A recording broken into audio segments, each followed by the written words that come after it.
Assalamualaikum warahmatullahi wabarakatuh. Perkenalkan, kami dari kelompok 2 pada mata kuliah perancangan dan pengembangan kurikulum ini dengan topik 5 ruang kolaborasi.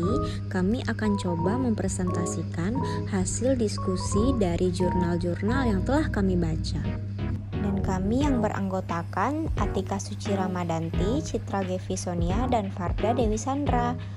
Nah, ini merupakan panduan penugasan kelompok.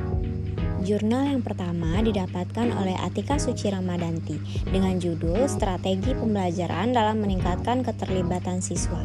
Maksudnya di sini adalah backward design adalah salah satu model desain pembelajaran yang efektif karena berfokus pada pemahaman dan pengembangan kemampuan berpikir siswa.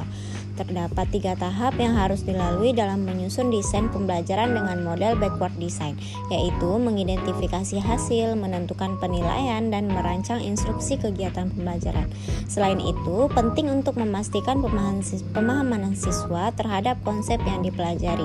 Teknik cek konsep merupakan salah satu cara yang efektif untuk mengecek pemahaman siswa secara berkala dan melatih kemampuan berpikir kritis serta kemampuan memproses informasi secara aktif.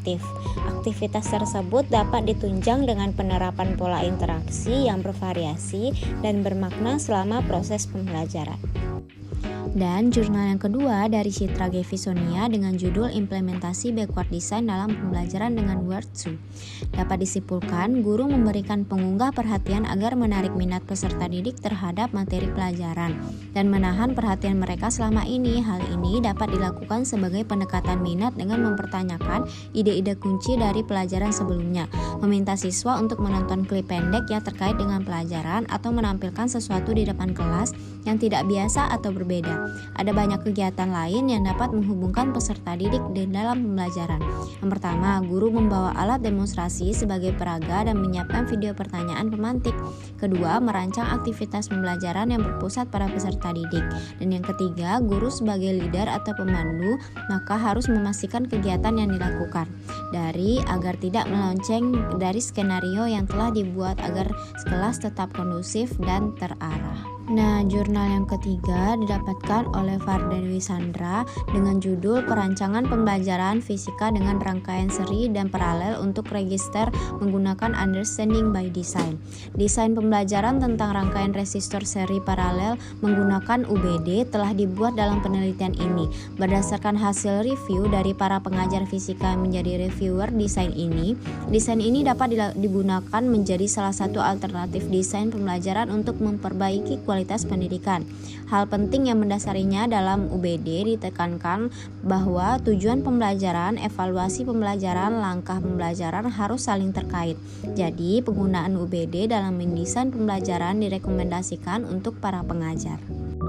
Dan dari jurnal-jurnal yang telah kami baca dapat kami simpulkan bahwa desain pembelajaran yang efektif seperti backward design dan understanding by design memfokuskan pada pemahaman siswa dan pengembangan kemampuan berpikir kritis.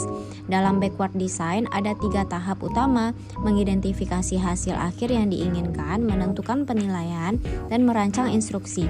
Penting juga untuk memastikan bahwa konsep yang dipelajari dipahami oleh siswa dengan menggunakan teknik tersebut seperti cek konsep secara berkala. Dan selain itu, guru perlu menggunakan pengunggah perhatian untuk menarik minat peserta didik terhadap materi pembelajaran dan mempertahankan perhatian mereka. Pendekatan ini bisa melibatkan pertanyaan terkait ide-ide kunci, menonton klip pendek, atau menampilkan sesuatu yang menarik di depan kelas. Aktivitas pembelajaran yang berpusat pada peserta didik juga ditekankan untuk memberikan pengalaman langsung dan konkret. Yang terakhir, desain pembelajaran tentang rangkaian resistor seri dan paralel menggunakan UBD dipandang sebagai alternatif yang baik untuk meningkatkan kualitas pendidikan karena memastikan bahwa tujuan pembelajaran, evaluasi, dan langkah-langkah pembelajaran itu saling terkait. Oleh karena itu, rekomendasi untuk menggunakan UBD dalam mendesain pembelajaran disarankan untuk para pengajar atau guru-guru di Indonesia. Nah, berakhirlah pembelajaran kita pada mata kuliah perancangan dan pengembangan kurikulum pada kali ini. Terima kasih banyak teman-teman. Sampai jumpa di pembelajaran yang bermakna selanjutnya. Terima kasih. Assalamualaikum warahmatullahi wabarakatuh.